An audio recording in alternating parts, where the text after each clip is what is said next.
मोठी बातमी अजित पवार गटाचे नेते महाराष्ट्र सरकारमधील मंत्री छगन भुजबळ यांनी निवडणुकीच्या धामधुमीत केलेल्या एक विधानाने सर्वांच्याच भुवया उंचावल्या आहेत.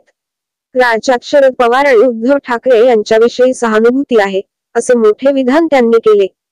एनडीटीव्हीला दिलेल्या एका मुलाखतीत भुजबळ यांनी एनडीएला विजयाचा मार्ग सुकर नसल्याचे म्हटले आहे. त्याचा फायदा शरद पवार आणि उद्धव ठाकरे यांना होईल, असे ते म्हणाले. जनतेत एनडीएच्या 400 पार नाऱ्याविषयी पण भीती आहे. जनतेला पंतप्रधान नरेंद्र मोदी यांच्यावर भरवसा आहे.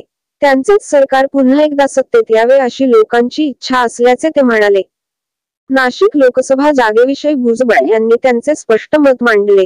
राष्ट्रवादी काँग्रेस पार्टीने नाशिक मतदारसंघावरील दावा सोडला का, असा सवाल त्यांना करण्यात आला. तेव्हा मी असं नाही म्हणू शकत. याविषयीची माहिती माझे वरिष्ठ देतील, असे उत्तर त्यांनी दिले.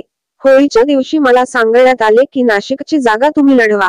मी ही जागा मागितली नव्हती, पण जेव्हा मला सांगण्यात आले की जागा लढवा, तेव्हा मी याविषयी विचार केला. 2009 मध्ये माझा पुतळा समीर भुजबळ येथून खासदार होता. त्यानंतर हेमंत गोडसे 2दा निवडून गेले. मी वरिष्ठांना सांगितले की त्याच लोकांना ही जागा लढवू द्या, पण मला सांगण्यात आले की तुम्हीच नाशिकची जागा लढवा. त्यानंतर मी लोकांशी चर्चा सुरू केली. मी उमेदवारी जाहीर होण्यासाठी बऱ्याच काळापासून प्रतीक्षेत राहिलो.